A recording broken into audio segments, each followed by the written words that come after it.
la convención una tremenda experiencia.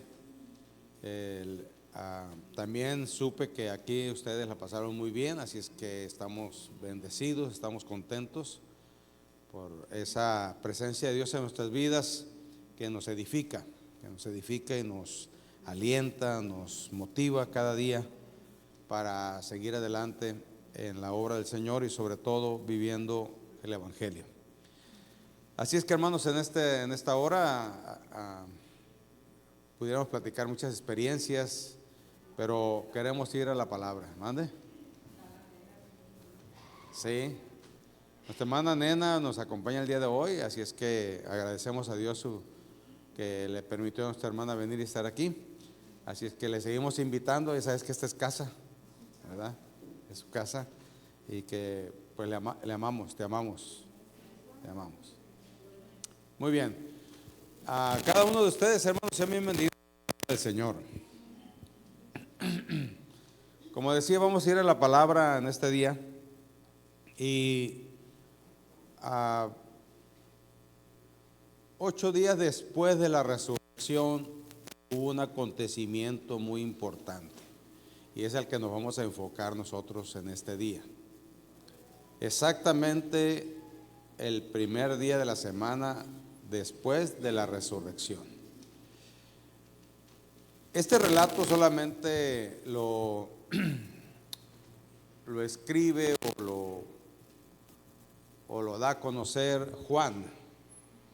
Mateo, Marcos y Lucas, que es una perspectiva, o cada perspectiva del Evangelio, no lo mencionan. Sin embargo, Juan lo menciona y habla de este acontecimiento muy importante porque habla de la vulnerabilidad del ser humano y cómo Dios no toma una actitud agresiva o contraria para el ser humano cuando duda.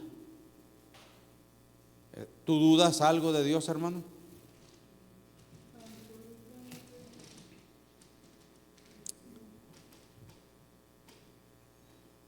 ¿Seguros? Entonces, ¿por qué no somos fieles a Dios, no? ¿Me está entendiendo? ¿Sí? Claro que dudamos. Hay momentos de la vida que la duda viene, principalmente cuando no sabemos qué hacer con las cosas que nos suceden. O nos preguntamos, ¿verdad? ¿Por qué está pasando esto? O nos preguntamos, ¿por qué me pasa a mí? Y otros más drásticos dicen, ¿por qué solamente me pasa a mí esto? ¿Sí me estoy explicando? Esto significa que nosotros en todas las etapas de nuestra vida tenemos dudas. Y precisamente vamos a hablar de esa vulnerabilidad del ser humano y cuál es la actitud de Dios para tratar ese punto tan importante. Porque una semana después de la resurrección, Jesús da el banderazo de vivir por fe. Y como dice Pablo a los romanos, les dice, sin fe es imposible agradar a Dios. A partir de la resurrección de Jesucristo, allí empieza el banderazo. Anteriormente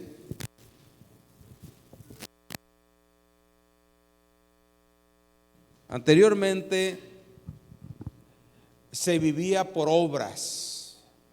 Yo quiero ver, yo quiero palpar, yo quiero darme cuenta. Por eso el Señor se movía con grande poderío, tan visible como conducir a su pueblo en un desierto y en el día les cubría una nube para que el sol no fuera terrible para ellos. Tan visible que en la noche ponía una gran lumbrera que alumbrara el camino y que estuviera con ellos. tan visible que ellos pasaron el Mar Rojo y el mar se abrió.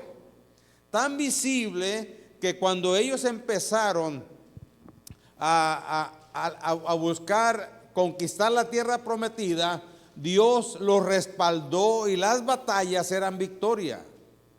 Tan visible que ellos mismos, cuando pasaron el Mar Rojo, ellos pusieron un altar de piedras para recordar ese día. Eso nos habla de la realidad del ser humano. Todos los seres humanos dudamos, todos los seres humanos queremos ver. Yo recuerdo cuando iniciaba en esto, o mucho antes, mejor dicho, yo quería ver un ángel, ¿verdad? Más cuando oía testimonios de que no, que yo vi un ángel resplandeciente y todo eso, ¿verdad? Y yo quería ver, yo quería que se me presentara, yo quería, ¿por qué? Porque estaba en la condición humana, estaba en la condición palpable, estaba en la condición de que solamente viendo podía creer. Pero a partir, hermanos, de una semana después de la resurrección, Jesucristo nos enseña que tenemos que empezar a vivir por fe. Y este relato viene en Juan, como les dije, capítulo 20. Y él se presenta a los discípulos dos veces. La primera en el día de la resurrección, cuando los discípulos estaban asustados, estaban enclaustrados, estaban escondiéndose, porque dijeron, si mataron a Jesús, de seguro van a venir por nosotros. Y cuando, en la condición humana, cuando un líder falta, viene una confusión a las demás personas, de tal manera que se dispersan. Por eso la iglesia no se dispersó cuando Cristo murió, porque resucitó, porque se levantó al tercer día, y entonces se presentó a los discípulos que ellos iban a ser los propulsores del evangelio, para que el evangelio llegara a nuestras vidas hoy, después de más de 2000 años, y pudiéramos vivir el evangelio. ¿Lo comprendemos eso, hermanos?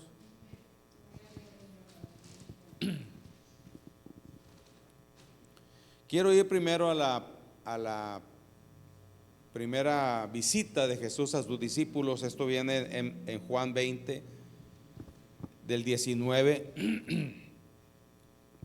en adelante. Si le puedes cambiar las baterías, por favor. Gracias.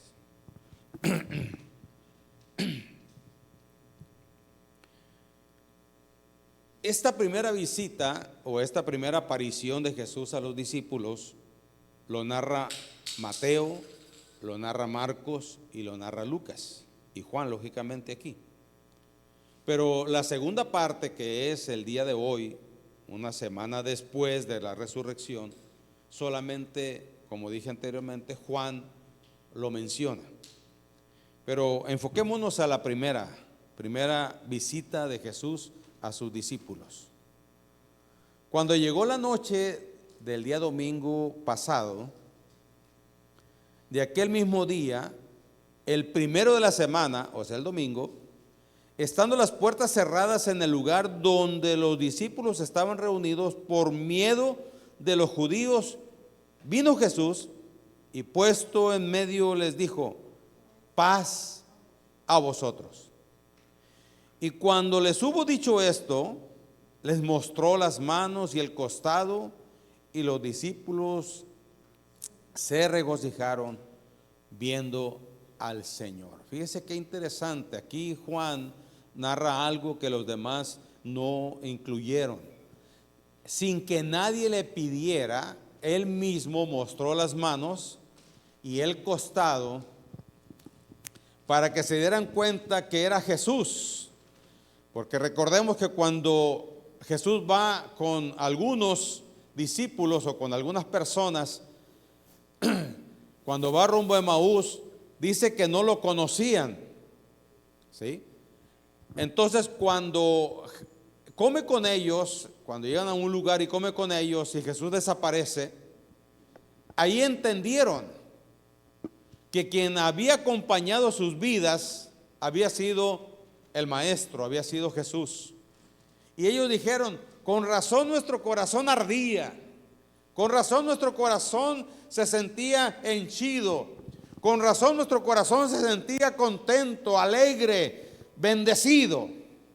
Porque, hermano, esa expresión de estos que iban a Emaús es la expresión que debe haber en cada uno de nosotros cuando venimos a Jesucristo.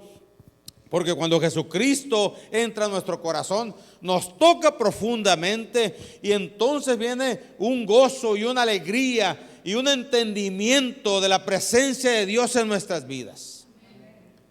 Si no lo has experimentado, entonces pídele al Señor que puedas experimentar eso, porque creo que has supuesto que crees en Jesús, pero no has tenido la experiencia del creer en Jesús y la fe que viene a tu vida.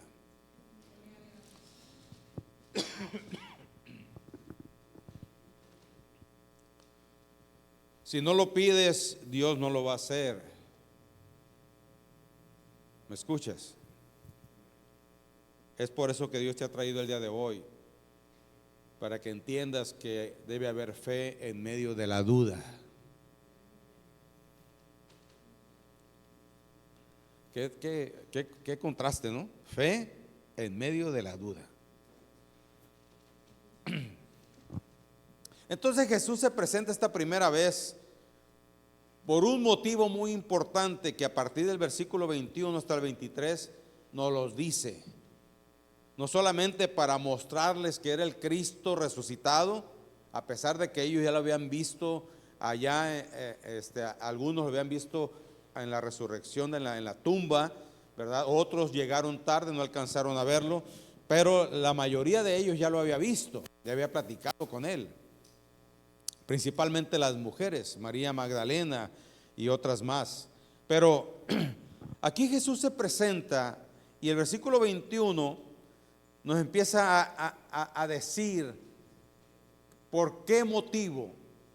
Y entonces aquí Juan narra el motivo de la gran comisión, como Mateo narra la gran comisión en Mateo 28, 19 y 20.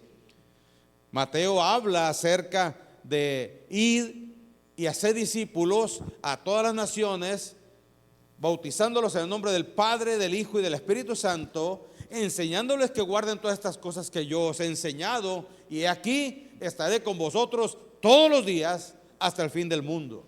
Eso es lo que escribe Mateo.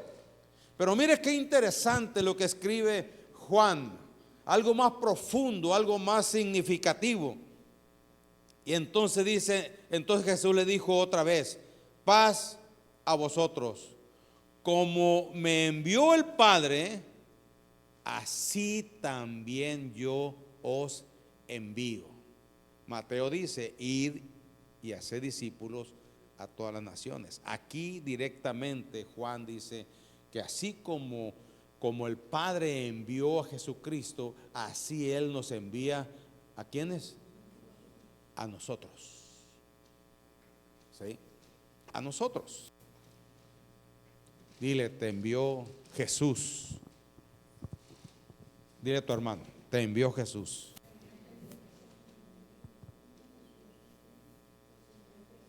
¿O tienes duda que te envió Jesús? Que nos ha enviado Jesús. Porque recuerda que Jesús aquí nos va a hablar de la duda en medio de la fe.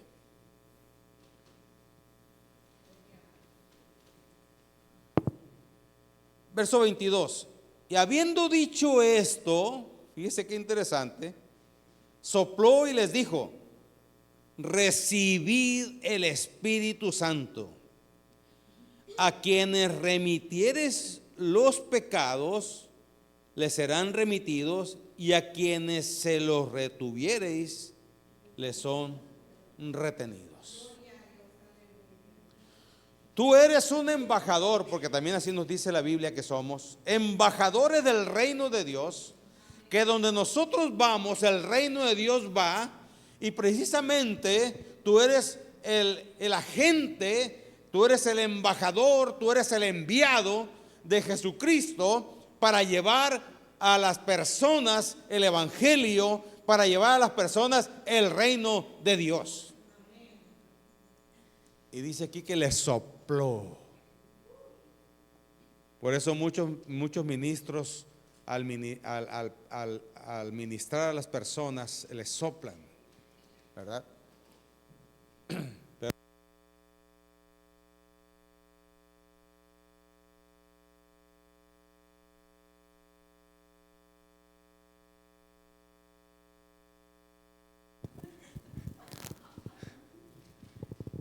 ¿me explico? Porque he visto que algunos caen, pero no precisamente por la unción.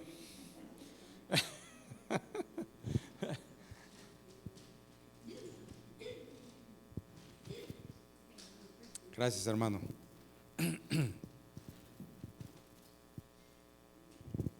Quiero decirte que como era la primera vez que el Espíritu Santo iba a ser repartido en los hijos de Dios, por eso Jesús hace este acto. Pero ¿qué sucede ahora? Ahora es un acto automático. Cuando tú recibes a Jesucristo como Salvador, el Padre, el Hijo y el Espíritu Santo vienen a vivir en tu vida y entran a tu corazón para no solamente estar presente, sino gobernar nuestras vidas, sino para orientarnos, para ayudarnos, para fortalecernos, para guiarnos. Ese era el propósito de Jesús al decir: reciban el Espíritu Santo. Por eso mi insistencia, hermano, en que tú y yo entendamos, aceptemos y se nos quiten las dudas de que el Espíritu Santo, Dios mismo, viviendo en tu vida. Y no porque somos santos, no porque somos perfectos, porque sí somos santos. No porque somos perfectos, sino que la obra de Cristo en nuestras vidas nos hace aptos para contener la presencia de Dios. Algo que un pagano, algo que alguien que no tiene a Cristo no lo puede tener.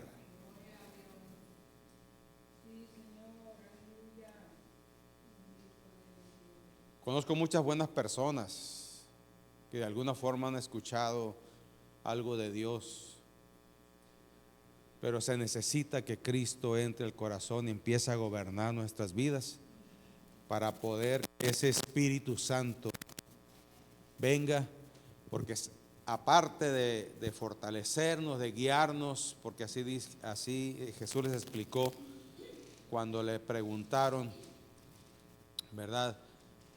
Y él dijo: les conviene que yo me vaya, porque cuando yo me vaya, mi Padre y yo enviaremos al Consolador, al Espíritu Santo, que los va a guiar a toda verdad y a toda justicia. Es por eso que es necesario entrar en ese proceso de entrega y de búsqueda en esa relación espiritual con el Espíritu Santo, de tal forma que empieces a descubrir cómo es que Él te va a guiar espiritualmente. Algunos hemos oído una voz, otros damos una perspectiva de nuestro corazón y Dios nos habla a nuestra alma o a nuestro corazón, porque la Biblia habla de que nuestra alma es el corazón también. Y entonces entendemos lo que Dios quiere. Lógicamente lo que Dios quiere va en contra de nuestra conveniencia, de nuestra carnalidad, de nuestra mala forma de vivir y de nuestras mañas. ¿Me está escuchando?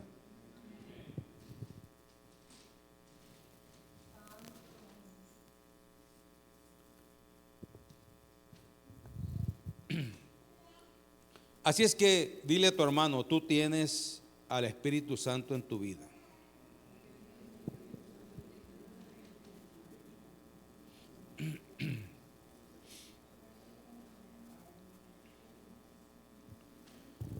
Y luego inicia el relato. Ese es el primer encuentro, ¿verdad? El segundo encuentro, que es el que nos vamos a enfocar, dijo un hermano, y apenas vamos a empezar a predicar, pastor. Sí. El segundo encuentro lo pone aquí Juan, lo pone enseguida, pero después de 8 días. Verso 24 dice: pero Tomás, uno de los 12, llamado Didimo, no estaba con ellos cuando Jesús vino la primera vez. Le dijeron pues los otros discípulos: al Señor hemos visto. Él les dijo: si no viere en su mano la señal de los clavos, y metiere mi dedo en el lugar de los clavos, y metiere mi mano en su costado, no creeré. Tengo derecho a dudar, porque mi vida y todo lo que yo soy se sostiene y se basa en lo que veo, en lo que oigo y en lo que tiento.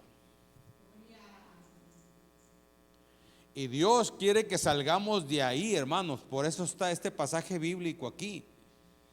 Quiere Dios que salgamos de esa situación humana y empecemos a vivir por fe. Porque vivir por fe es algo diferente. Es aprendiendo a dominar nuestra vieja naturaleza, aprendiendo a sacar la mundanalidad de nuestras vidas, aprendiendo a vivir en este mundo, pero de acuerdo a las reglas y los principios del reino de Dios. Que ese fue el plan principal de Dios cuando nos creó. Luego el verso 26 nos dice y nos ubica en el momento. Y nos dice: 8 días después, o sea el día de hoy, primer día de la semana, después de la resurrección, estaban otra vez sus discípulos dentro y con ellos Tomás. Llegó Jesús estando las puertas cerradas y se puso en medio y les dijo: paz a vosotros. Luego dijo a Tomás: pon aquí tu dedo. Y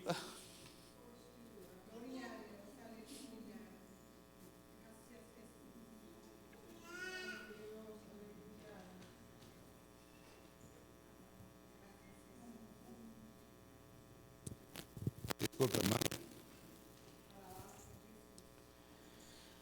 Pon aquí tu dedo y mira mis manos,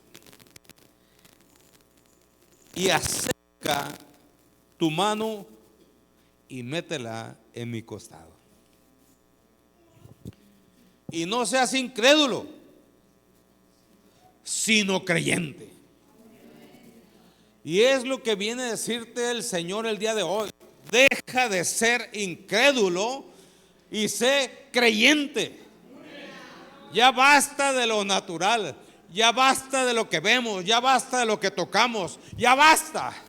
Es necesario creer, ser creyente. Gracias, hermano.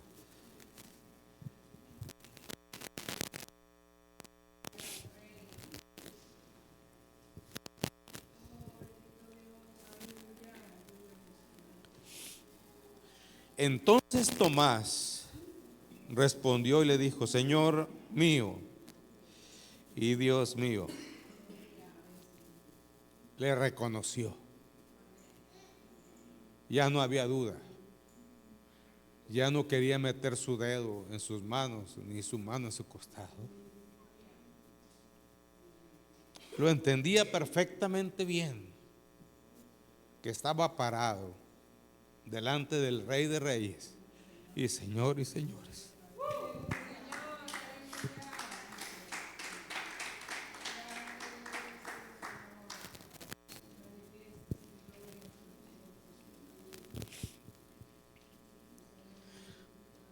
No estaba parado delante de un impostor como a veces nosotros hacemos creer a los demás, porque tu falta de fe es lo que provoca que tenemos a un Dios falso, que tenemos a un Dios que no funciona, a un Dios que no entiende al ser humano.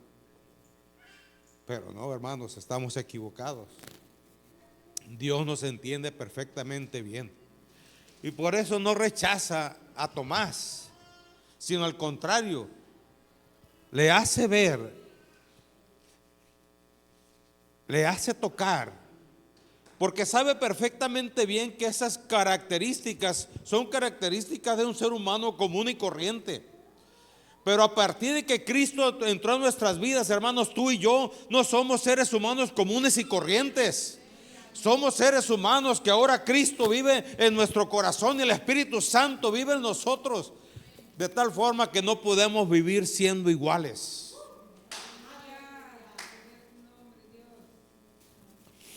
No podemos seguir usando las mismas excusas para no cumplir. No podemos seguir usando los mismos pretextos para salirnos por la tangente o por un lado. No podemos nosotros siguiendo autojustificándonos, echándole la culpa a los demás por tal de no avanzar. No podemos, hermanos. Dios hoy nos invita a que dejemos todas esas mentiras que el diablo ha sembrado en nuestras vidas para que no avancemos y no vayamos hacia adelante, sino que Él quiere que dejemos ya la incredulidad y seamos creyentes.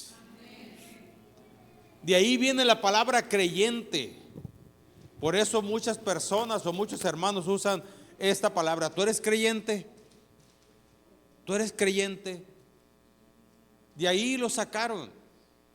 Y cuando alguien te pregunta, dice: sí, soy creyente, creo en el Señor Jesucristo, que un día murió por mí y se levantó al tercer día para ser Rey de reyes y Señor de señores, y hoy vive en mi corazón y vive en mi vida y gobierna mi vida.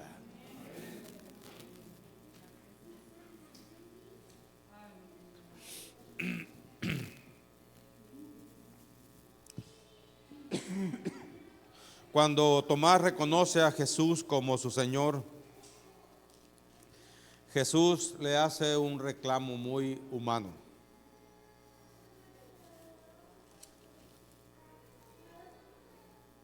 El 29, Jesús le dijo: porque me has visto, Tomás, creíste.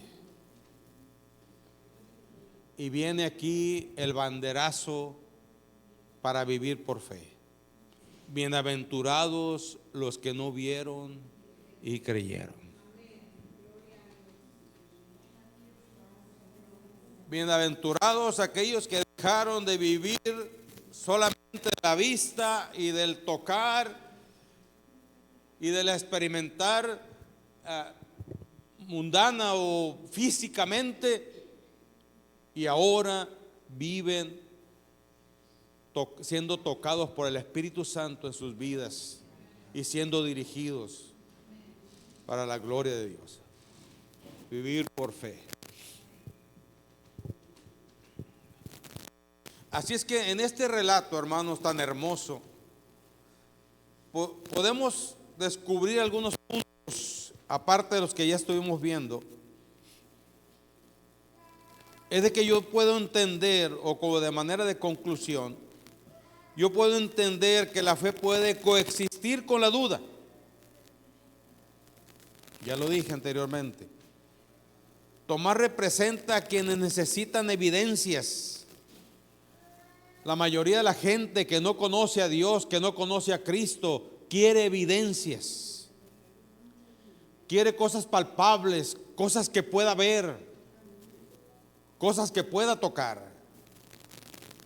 Y por eso Dios dio, escúcheme bien, por eso Dios dio los dones espirituales a la iglesia. Porque es la única forma en que nosotros, sus hijos, aquellos que vivimos por fe, podemos llevar el evangelio a los demás y que sea algo visible, algo poderoso, de tal forma que las demás personas puedan ver que Dios es sobrenatural y que sí está presente.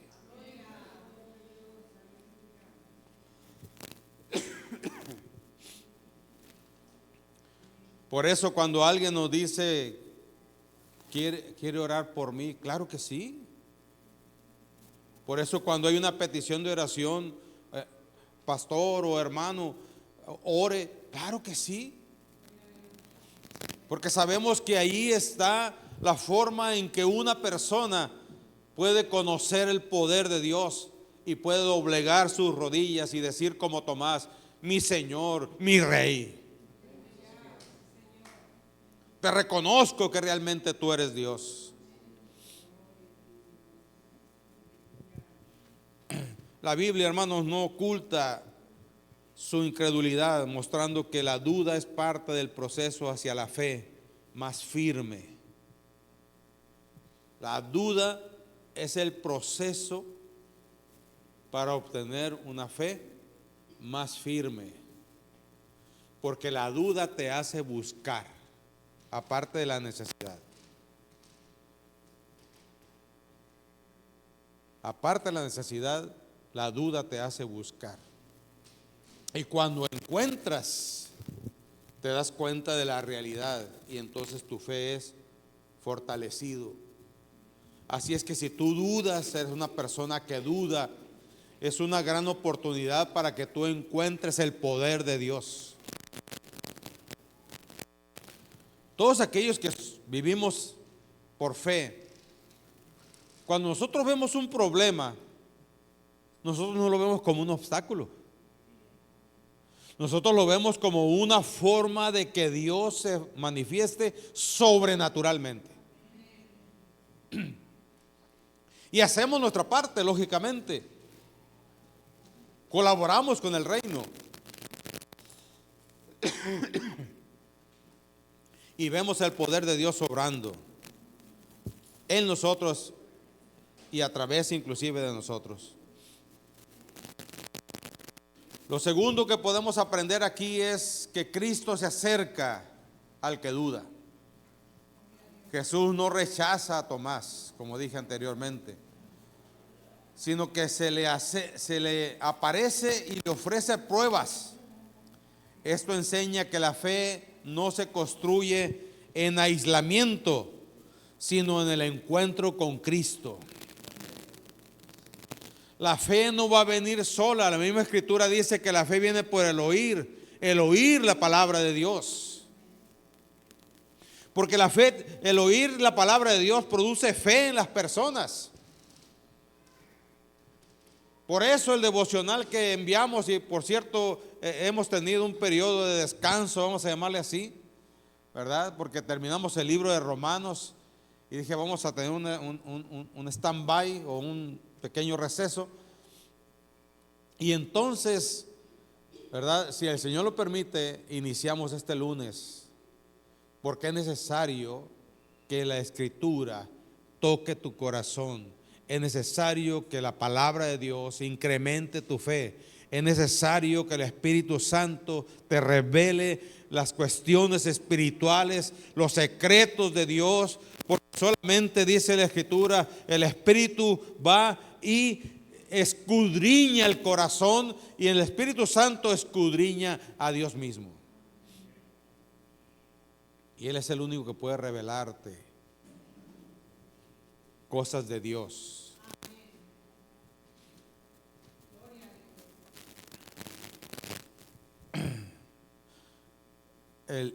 La palabra, hermanos, es una fuente inagotable.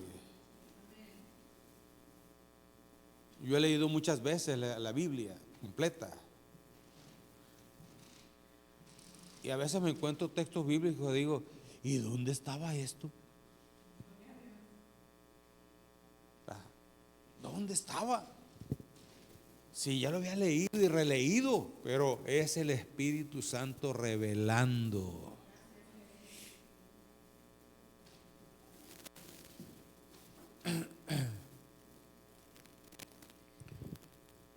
Lo tercero que podemos aprender de este pasaje bíblico, hermanos, es que la fe se confirma en la experiencia personal con Jesús.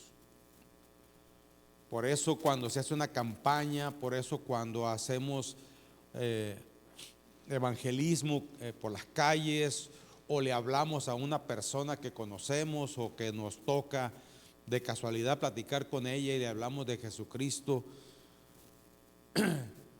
es el momento que Dios está usando para acercarse a la persona. Cuando tú le hablas a alguien, es Dios mismo hablándole a esa persona. Por eso no debemos callar. Sí debemos ser prudentes, pero no debemos callar.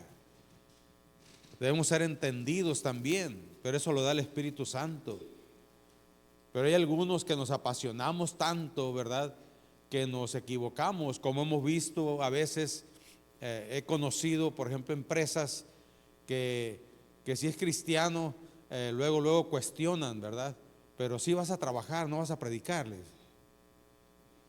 ¿Sí? Y no es que esté mal el hermano, sino que no está siendo prudente, no está siendo entendido de los tiempos. Y entonces, en igual de trabajar, se pone a predicar y junta a los demás que deberían de estar trabajando, ¿verdad?, y les empieza a predicar, y eso es un error muy grave. Sí debemos de predicar, sí debemos de hablarle a las personas, sí es Dios hablando a la gente, pero también el Espíritu Santo nos toca para ser entendidos en el momento.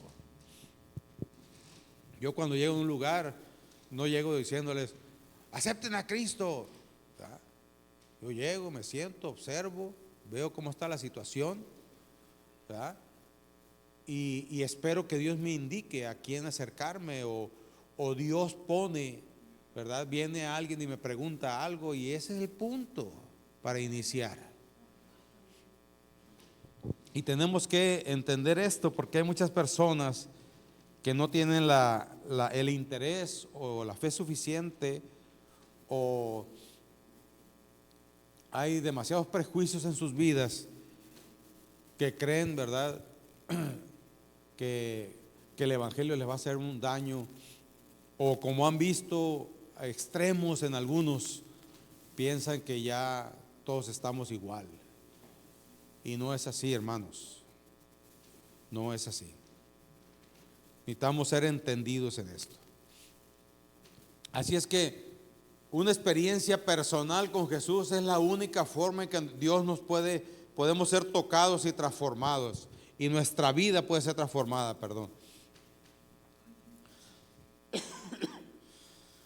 Lo quinto que podemos aprender nosotros es que este pasaje bíblico y la fe que produce transforma la incredulidad en adoración. Fue lo que hizo Tomás cuando le dice, ven, aquí están mis manos, aquí está mi costado, mira. No le queda otra a Tomás, y a cualquiera que se encuentre con Jesús, no le queda otra, o no nos queda otra más que adorarlo. Más que adorarlo. Tomás le dice, Señor mío y Dios mío. Esa frase es poderosa, hermano. ¿Sabe lo que significa Señor en la Biblia? Es decirle, tú eres mi amo. Tú eres el que has comprado mi vida con precio. Tú eres el que gobiernas mi vida. Tú eres el que tienes todos los derechos sobre mí. Y yo no tengo ningún derecho sobre mí.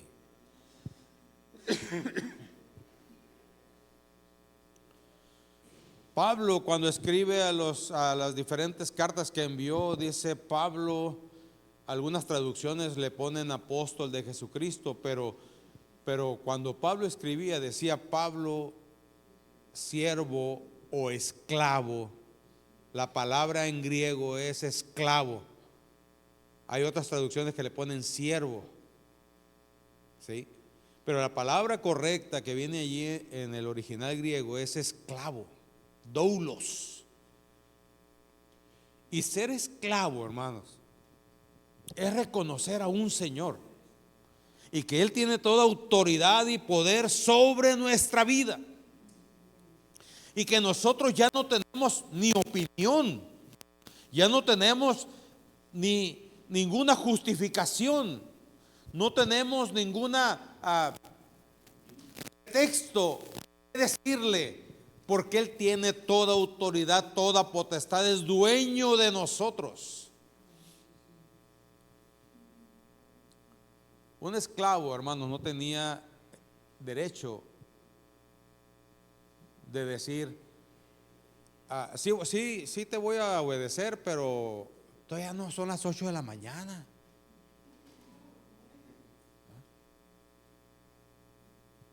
Y luego a la 1 voy a salir a comer, No.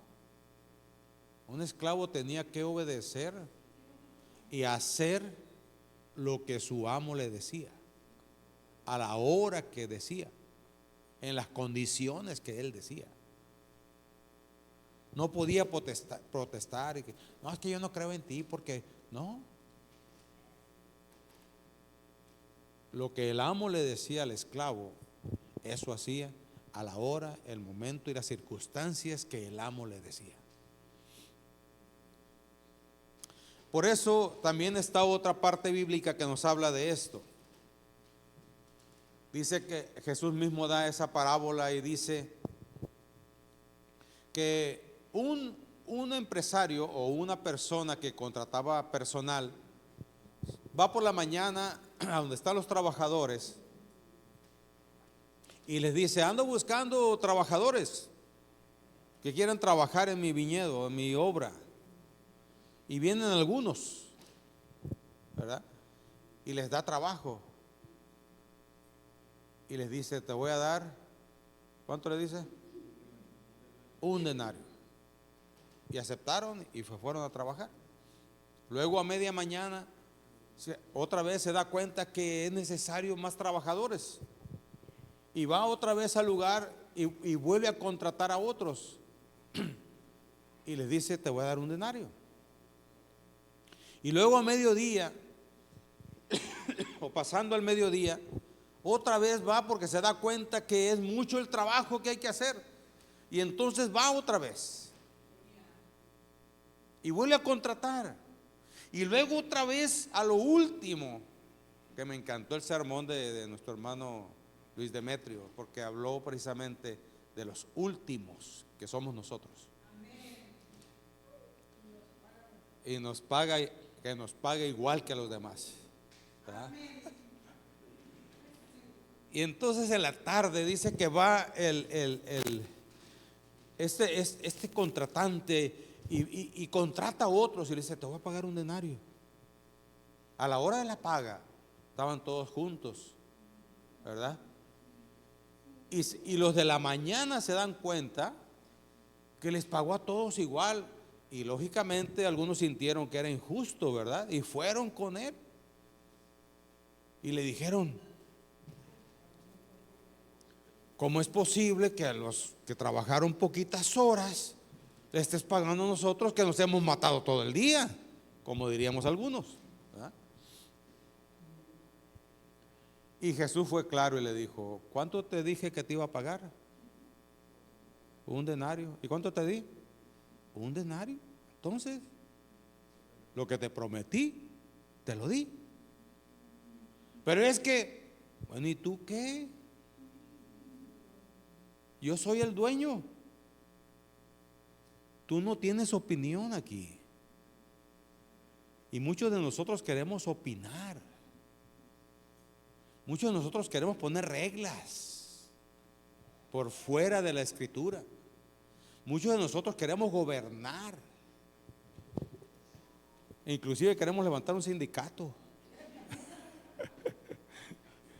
Porque lo que quería este amigo es levantar un sindicato, era el líder, ¿verdad? Sin embargo, Dios nos da lo que Él nos prometió, hermanos. Y así es el siervo. El siervo solamente toma su responsabilidad, su compromiso y va y hace lo que le mandaron a hacer. Y el pago es igual para todos. Y por último, hermanos, porque la fe de Tomás transformó su incredulidad, o ese momento de acercamiento de Jesús que provocó una fe que transformó la incredulidad en adoración. Y por último, podemos aprender que la fe es el fundamento del discípulo. No andamos por vista, hermanos. ¿Me está escuchando? No andamos por vista, andamos por fe. Y la fe es el fundamento del discípulo.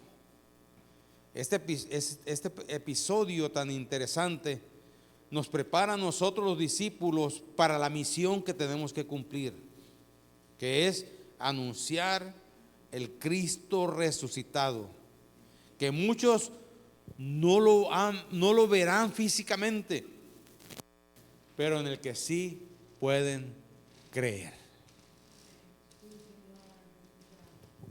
Jesús nos preparó para entender esto, hermanos. La forma humana de ver las cosas no funcionan con las nuevas normas o principios del reino. Tu vida es y mi vida debe ser por fe. Pero como dije una vez, o prediqué acerca de la fe, no sé si alguno de ustedes estuvo, pero quiero decirle algo muy importante. La fe que Dios está esperando de nosotros, hermanos, no es una fe tonta. ¿Me está escuchando? No es una fe tonta ni una fe caprichosa, porque Dios no se somete a nuestros caprichos ni a nuestras perspectivas. Es una fe que se basa en Hebreos 11, que dice que la fe es que la certeza. ¿Cuál es la certeza? No es que yo diga, aquí va a aparecer una bicicleta y tengo la certeza que va a aparecer. No. La certeza que ahí se menciona es precisamente la certeza de que Dios te ha mandado a hacer algo. Cuando Dios manda, Él te da las herramientas y te da todo lo necesario para que tú cumplas la misión. Porque la fe sirve para cumplir la misión. Es lo que vino a decirnos aquí por medio de Tomás y este acontecimiento tan importante. Lo que nosotros tenemos que entender es que Dios nos ha llamado para cumplir la misión. Él ya cumplió lo suyo, ya nos dio la salvación, ya nos dio la bendición, ya nos dio la liberación, ya nos perdonó de nuestros pecados, ya hizo todo lo que era necesario para nosotros mismos. Pero ahora nosotros debemos de tomar esa misión y entender que necesito ser instruido con respecto a lo que Dios quiere que yo haga.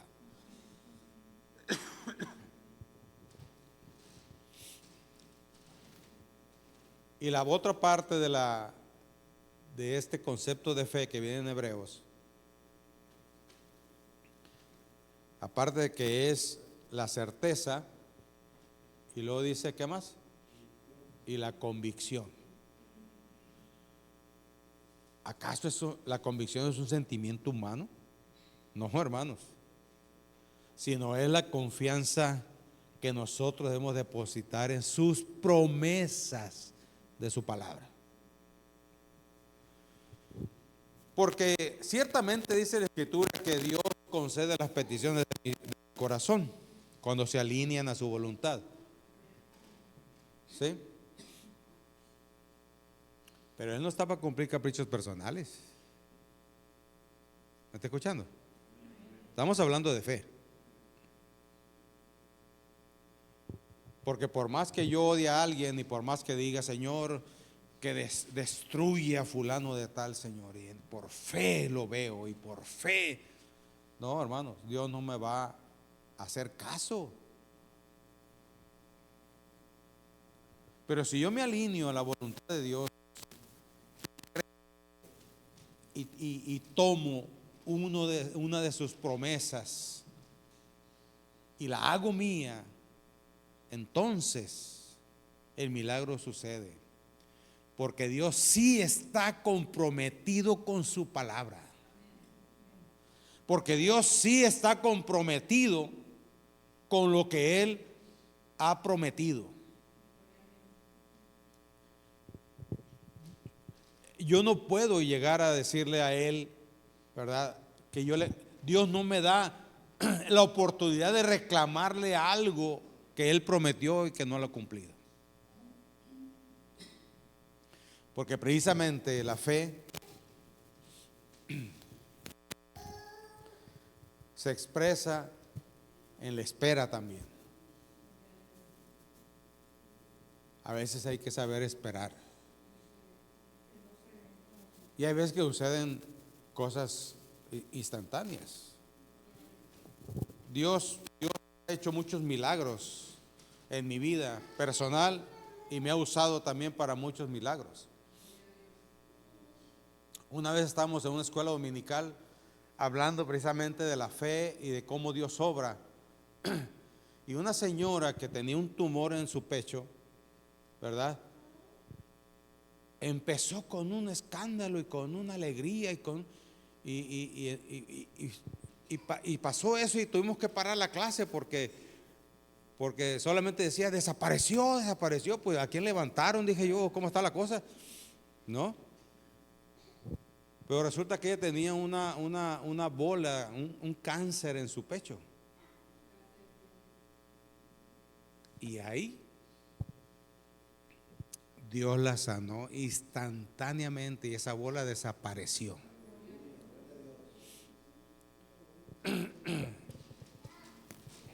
Inclusive todavía vive la señora.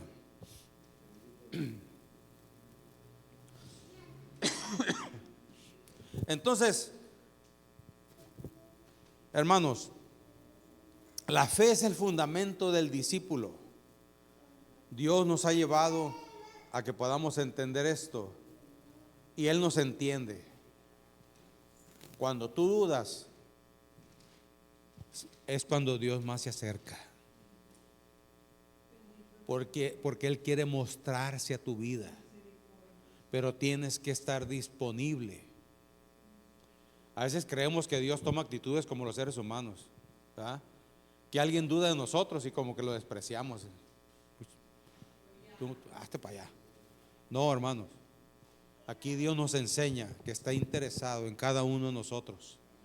Y que si tenemos dudas es precisamente por nuestra humanidad.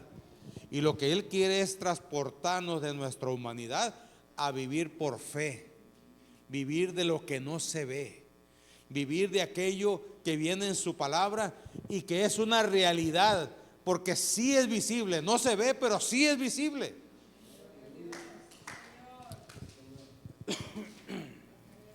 Porque como siempre he dicho, el mayor milagro de Dios es la transformación del ser humano. No hay poder humano que haga una transformación en un ser humano si no es por medio de Dios. A las personas se les puede amenazar, se les puede humillar, se les puede violentar, pero si Dios no toca el corazón de alguien, esa persona no puede cambiar. Se le hace imposible. Y todo tiene que ver con nuestra disposición.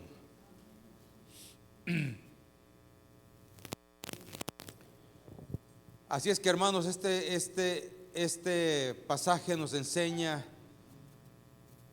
que la duda no es un obstáculo definitivo, sino una oportunidad para profundizar en la fe. Y la iglesia nos lleva a entender que esta misión, o para la iglesia, este pasaje bíblico nos lleva también de que la misión se basa en proclamar a Cristo resucitado, confiar en que el Espíritu Santo convence y fortalece la fe de quienes escuchan. Y para mi vida personal, yo debo entender y tú debes entender que creer sin ver es confiar en la fidelidad de Dios más allá de las circunstancias. Nosotros no vivimos en base a las circunstancias, vivimos por fe. Ponte de pie.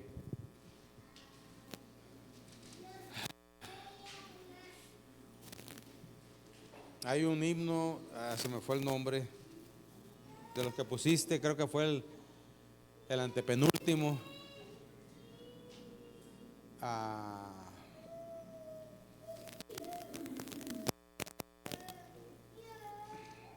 Creo que va.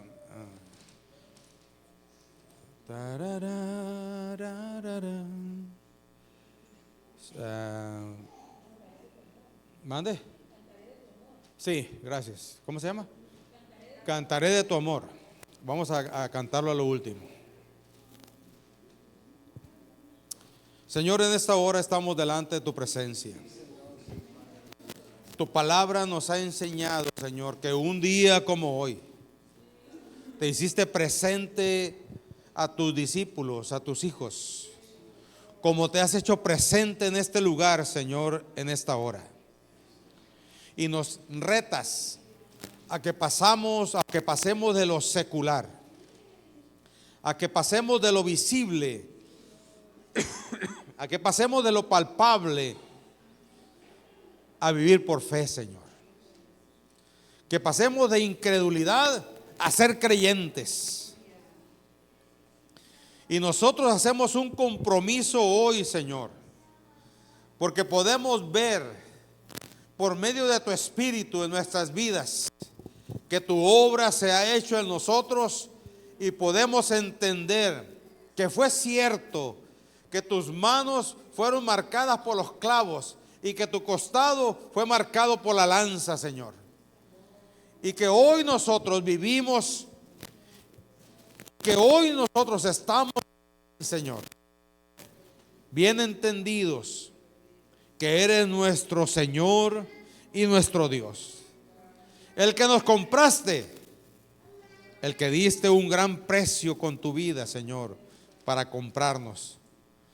Éramos vendidos en la plaza al mejor postor, éramos vendidos a los vicios, éramos vendidos, Señor, al pecado, éramos vendidos, Señor, a la maldad. Y venían demonios y nos compraban, porque éramos regalados para ellos. Pero un día apareciste en nuestras vidas, Señor, y trajiste luz a nosotros. Y entonces te levantaste y levantaste la mano y dijiste por cada uno de nosotros: yo lo compro con mi sacrificio, lo compro con mi sangre, lo compro con mi propia vida, para que ahora me pertenezca, para que ahora sea mío. Así es que, Señor, como Tomás, nosotros podemos decir: mi Señor, Dios, te reconocemos, oh Dios, te reconocemos, Señor. Queremos tomar una decisión en nuestro corazón de seguirte, de estar, de ser creyente, Señor, y dejar de ser incrédulo. En el nombre de Jesús, Señor, recibe la adoración,